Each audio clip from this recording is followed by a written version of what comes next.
Yeah. Okay. So I'll start with, Joe Burrow suffered a left knee injury, and we expect him to have surgery and rehab and make a full recovery and be ready for the 2021 season.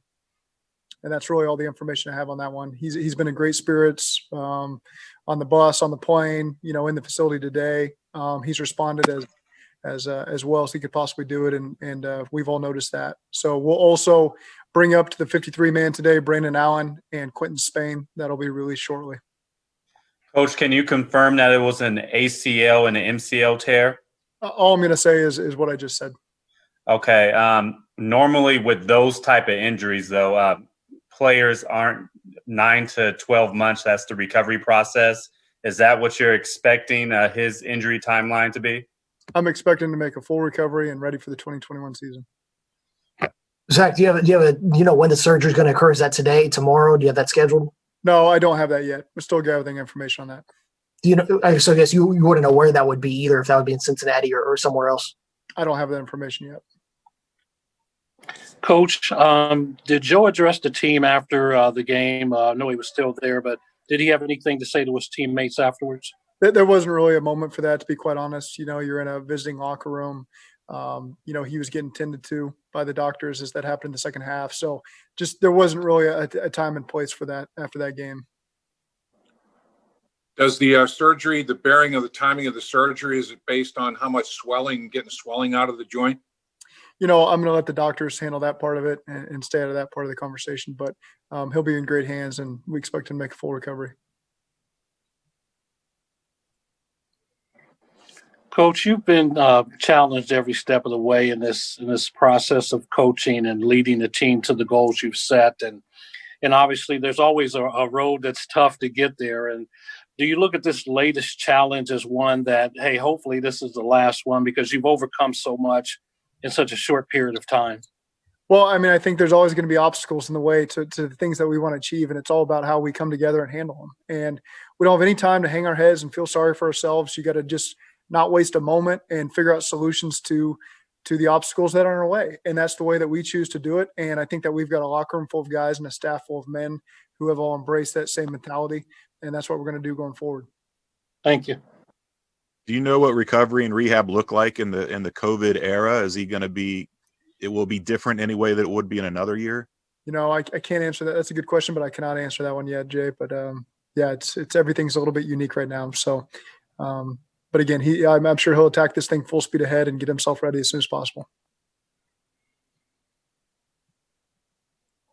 What does Ryan Finley need to do to A, hold on to the starting spot the rest of the season, and B, go into the offseason as someone you guys believe in behind Burrow?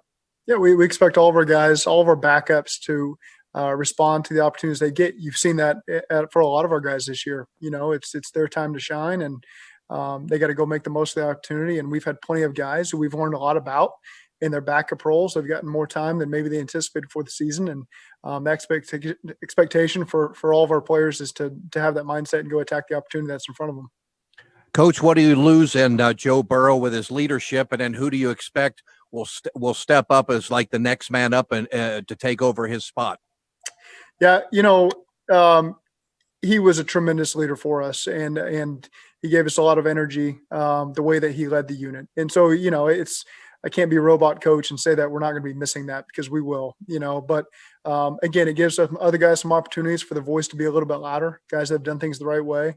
To answer your question, I think Tyler Boyd has had a tremendous year from a leadership standpoint. He's always been a playmaker on the field, but I think that really his approach to this season has been different than what I saw from him last year. And again, he's a guy that's gained a lot of respect from all of us, and everything he's done is the right way. And he speaks, and guys listen because they see his approach to practice in the games has been tremendous. And so, again, there's plenty of guys like that on offense that approach that the right way. Leaders have already been here and well established, but I think Tyler's one that's really stepped up and taken on that role, and he'll continue to do that for us.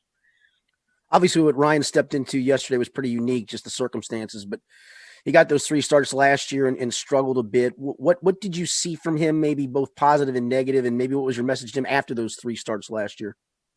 Yeah, you learn from every bit of experience that you get, and I know he learned a lot from those experiences last year.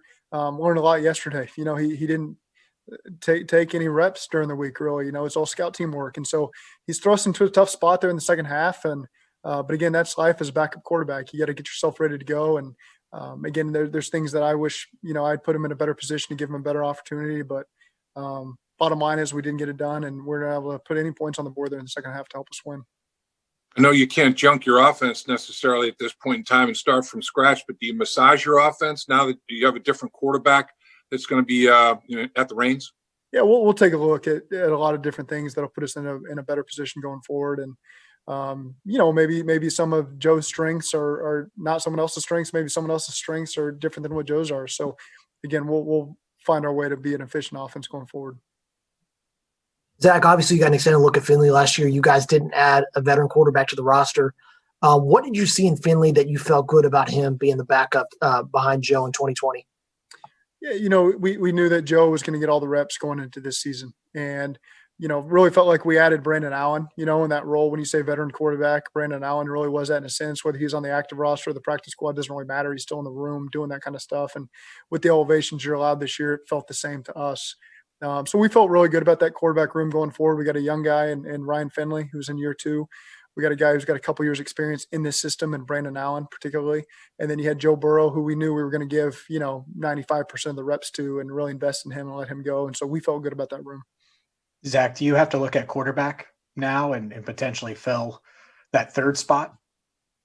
I think that's something you got to take a look at, especially in this COVID era that we all live in. You got to have depth at every position available. And that's that we've carried 3 quarterbacks for a lot of different reasons. That's one of them, because it takes 6 days to get a guy processed and get him in the building. And so we'll obviously start that process now. Zac, was this injury for Joe the worst possible outcome for his rookie season? Yeah, we don't wish anybody to get injured and miss it, the later part of this season. It's unfortunate. It's football, it happens. And again, we got to pick ourselves up and move on. And again, I expect our guys to have a monster chip on their shoulder on Wednesday when they show up to work and go play in this game on Sunday against the New York Giants. Zac, to confirm what you said about Joe Burrow being ready for the 2021 season, do you mean the start of the 2021 season? He'll be ready for the 2021 season.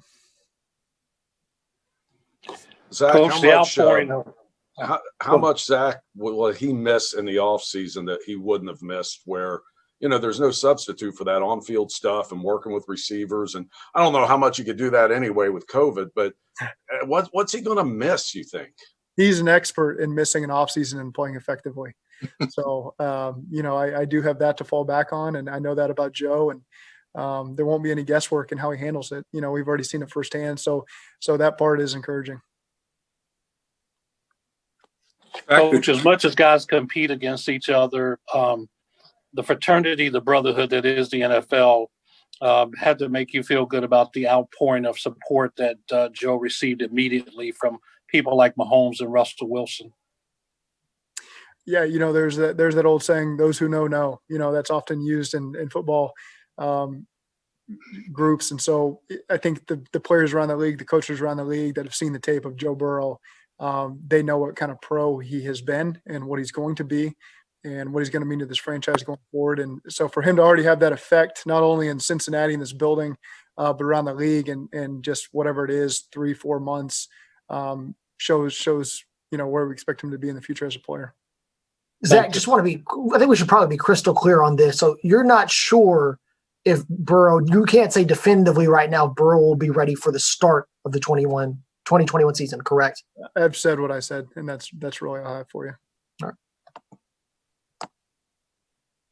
The fact that Joe misses the final 6 games, those reps, not only the injury, but the reps that he's going to miss, how big of a deal is it? I mean, obviously he's a bright guy, he's ahead of the curve and all that, but in a perfect world, you'd like to see those 6 games under his belt as well, wouldn't you?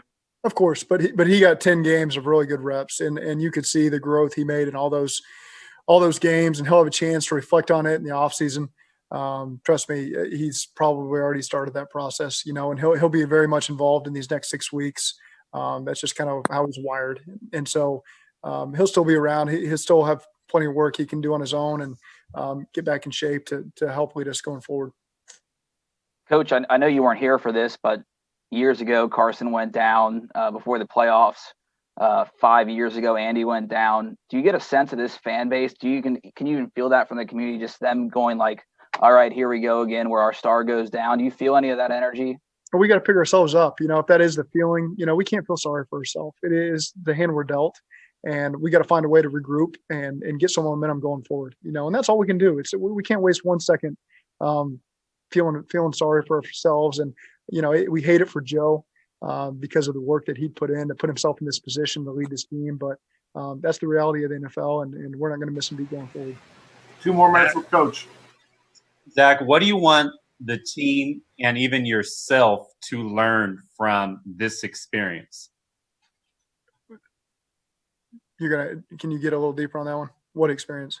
Well, Joe Burrow going down to a season-ending injury, a lot of people are going to point fingers to different guys, maybe the offensive line, the play calls, the lack of, continuity on the offensive line. So you as a play caller and even the team overall, what can you guys learn from this overall experience of the number 1 overall pick going down to a season-ending injury?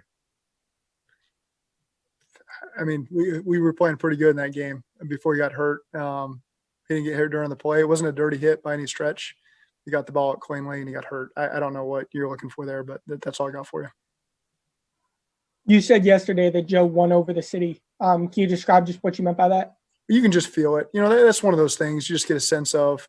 You could feel his energy in training camp, just amongst the whole team when he'd lead the offense down, and you could feel it in all 3 phases. You just see that, I got young boys, who are in elementary school. And so you get a sense for how much them and their friends talk about Joe. And that kind of gives you the pulse of probably what's going on in the city. I would know probably less than anybody on this Zoom because I don't really leave this building since July, but it doesn't take a rocket scientist to figure out kind of what he's meant to this city so far. And you just see the energy in the stadium when the fans are here, and I'm hearing my kids talk. You just know that he's made a tremendous impact on this. One last question for Coach. Well, Zach, get one. Yeah, go ahead, Jay. I was just going to say, get away from the quarterback position, but rough day for Randy yesterday. Will that position be reevaluated in any way? Well, I think we got to look at every position. It's always week to week with a lot of these positions, and that was unfortunate. We had a tough day. We left some points on the field there. But again, our expectation for a kicker is to make them all. And so again, that's one of those things that we just got to continue to evaluate all the positions as we go forward this week.